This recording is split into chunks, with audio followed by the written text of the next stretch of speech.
Okay, welcome back to the final part of week 9's YouTube version of chapter 9. So this is part 6. We just finished discussing the psychology of social shopping and the biases that people have and the shortcuts they take, and people's concern at being seen as different, so an urge to conform. So we talked about, how people were more likely to listen to experts or people they like, how we like to repay our debts, and we like to be seen as consistent. So they all have a strong influence on our behaviour. And one of the things we need to be careful is to make sure that organisations aren't trying to manipulate us when we're doing this. So again, it's this dyadic approach where we think of all these things both from our own perspective and also from the perspective of the marketing organisation. So then the final thing that we're going to do is we're going to talk what are the benefits. It's important to know what the benefits of social commerce are. So, it allows us to, as an organisation, to monetize social media investment so we can boost our traffic, our site traffic, our store traffic. The idea is we convert browsers to buyers and also increase the average value order. So we'll talk about things like cross-selling and upselling in other modules. But this idea is that, if we can actually, it's hard to get customers, but if we can sell more to those customers, it's better. So a big challenge around what was the return on investment for social media. Well, with social commerce, we're seeing exactly what the return on investment is because we can trace our new customers right back to the point they came.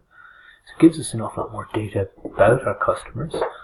So it provides us with a wealth of behavioural, demographic, graph data, all of which can be mined to give us more information. It really enhances the customer experience. It makes it a more enjoyable experience, and it makes it much easier for people to share the brand experience. So, lots of people like talking, they like sharing information, and social commerce makes it really easy. And it also provides organisations and brands with a capacity to differentiate each other from each other. So, they can compete on the idea of service as opposed to price. However, and there's always a caveat with these things, is you really need to consider what the dark side, what the issues are around something. First thing is, if you write a review, it could be defamatory. If you don't stick to the truth, if you say something that's false, you may be guilty of libel.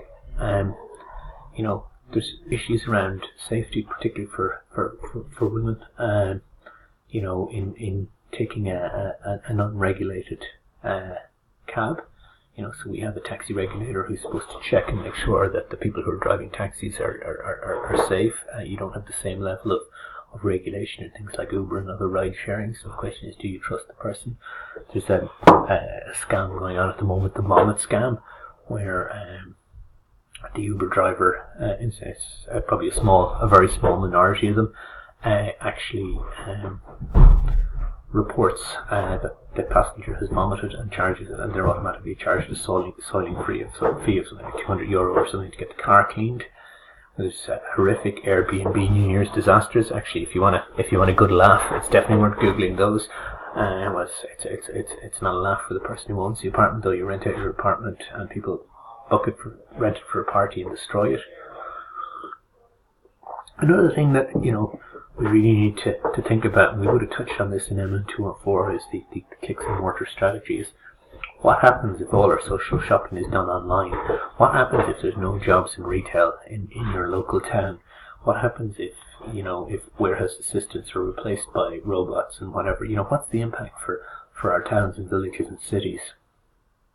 Another thing to think about in all these e-business and transitions to e-business is, does social commerce actually increase your choice, or is it a winner-takes-all model?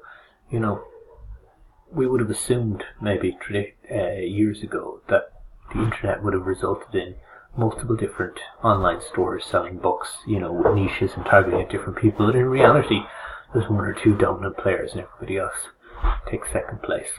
Another thing that should always be considered in all aspects of your digital life is, what are the privacy issues? We're seeing,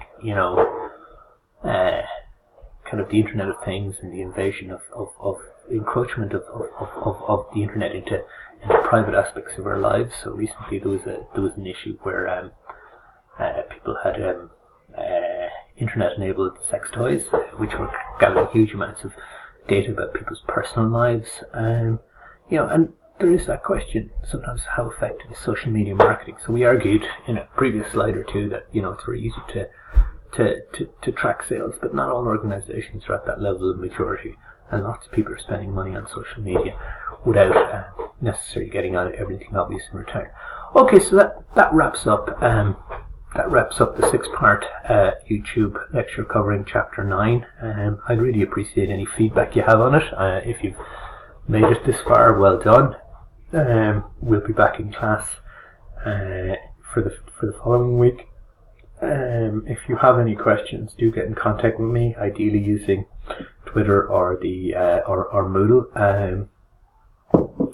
So best of luck and see you next week.